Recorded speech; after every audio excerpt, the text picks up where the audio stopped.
Welcome to the Jewish Diaspora Report. On this week's episode, and in honor of Holocaust Remembrance Day, I'm going to walk in the footsteps of my grandmother to Auschwitz-Birkenau. Let's get started.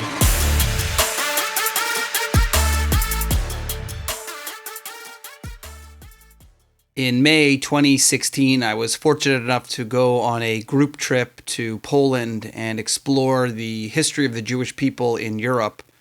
As a history lover and a person who'd studied the Holocaust for many years, I'd only really seen the European landscape on film or read about it in books. What made this situation a little bit more interesting, of course, was I was doing it in honor of my grandmother who had passed away not too long before that.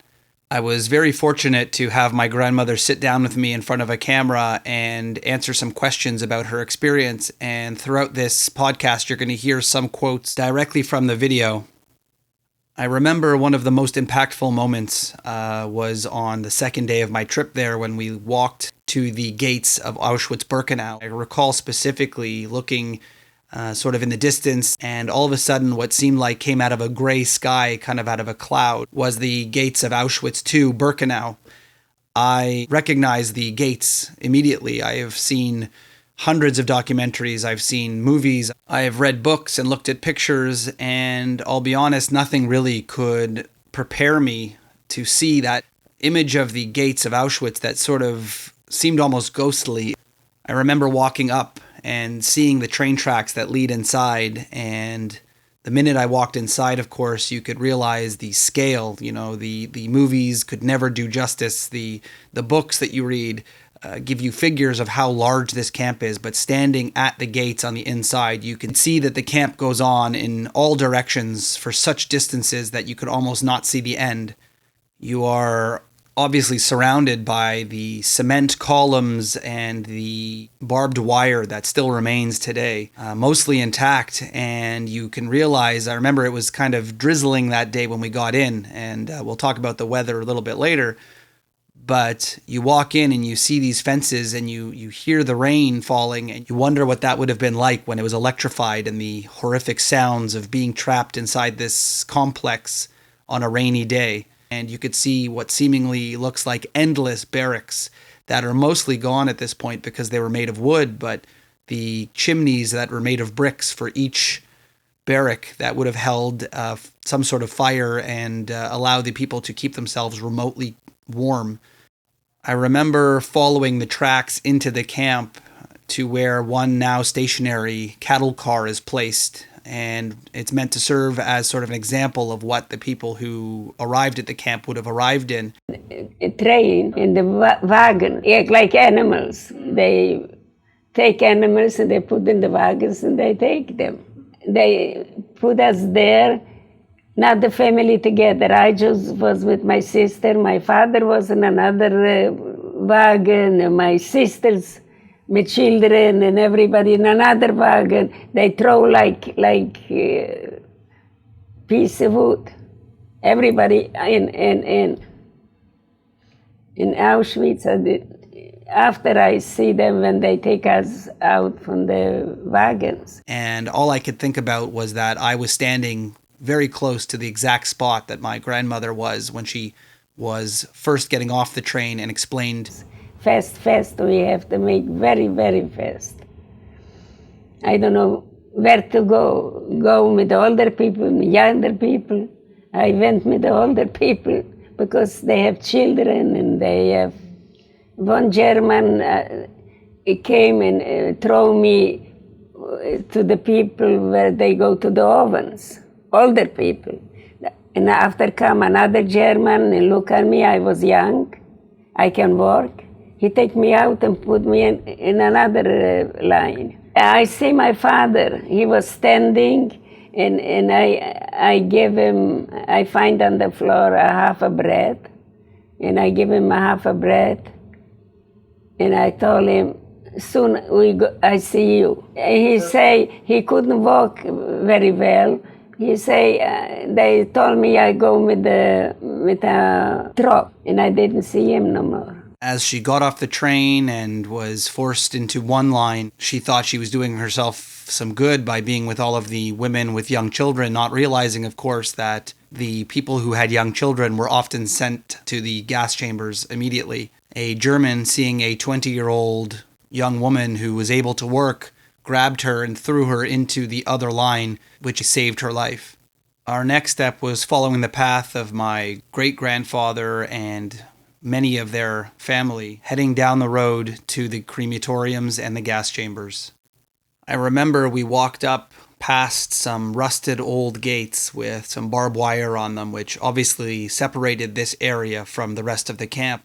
Although from some testimonies we've seen and video depictions in movies, you could probably always see the fires and smoke from the chimneys, no matter how high these little walls were. As we passed through the gates and saw the remains of the crematorium, the destroyed buildings that once stood there, you can still see what used to be the dressing room exposed on all sides with its red brick and stairway heading down. All I could imagine at the time, of course, was walking the steps of my great-grandfather and many of my family as they would have walked towards these steps, being told that they were just going to be taken into the camp and all they needed was a shower to clean them from the trip that they had just taken.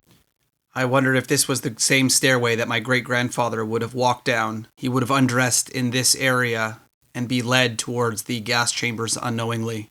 Myself and many of my tripmates sat on a little bit of a stairway just to reflect on the moment, and a rabbi in our group started to speak and say the mourner's Kaddish, or the prayer for the dead, which many of us participated in. And I recall specifically the entire morning was extremely gray and rainy and cold, but the moment that he started saying the prayer, and I'm not even joking, it became light, and all of a sudden the sun came out and then quickly retreated again once the prayer was over. I wish I could say this is just an exaggeration, but I do in fact have photos of this exact thing.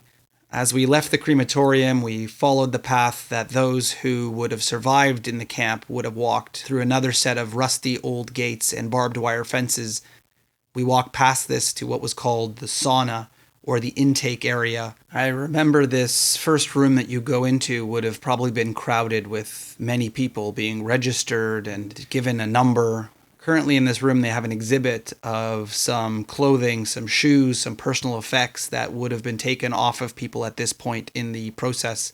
They would be asked to undress. I'm left staring at shoes and clothing, thinking to myself, how would it have felt to be in a room having to strip down and lose all of your personal belongings? We pass through the initial room and head into a room that's marked very clearly with the German word hair cutting room. And I recall specifically my grandmother talking about this, and it stuck with me as we walked past the sign. They take us after we have to walk in a place, and they take the hair, like the boys was no hair. They took down the hair everywhere to the end. I didn't recognize my sister. I didn't recognize the girls what they selected, and they was there with dogs, and you couldn't say a word. They tell the dog to jump on you.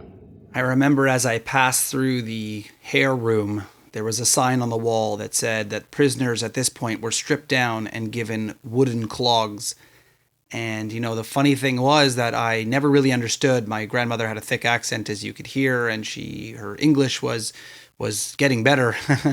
But the saddest part was I never understood the word wooden shoes until I saw this sign, and for the first time it made sense. After they give us a shower, and they give us the dresses like a design what they had in the lager. Everything, I had beautiful boots, and I was loved the boots. I couldn't find after my boots, and I take a pair wooden shoes. I couldn't walk with the shoes.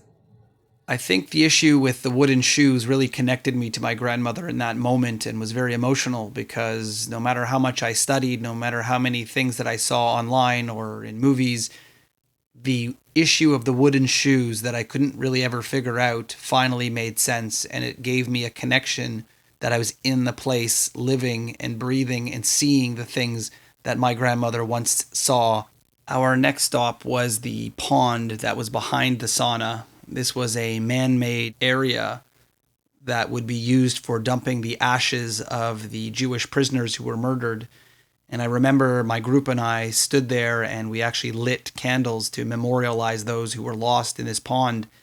And even though I've spent most of my life sort of focusing on my grandparents and their stories and what they went through, for the first time I believe I realized that many of my great aunts, great uncles would have been taken to ponds like this.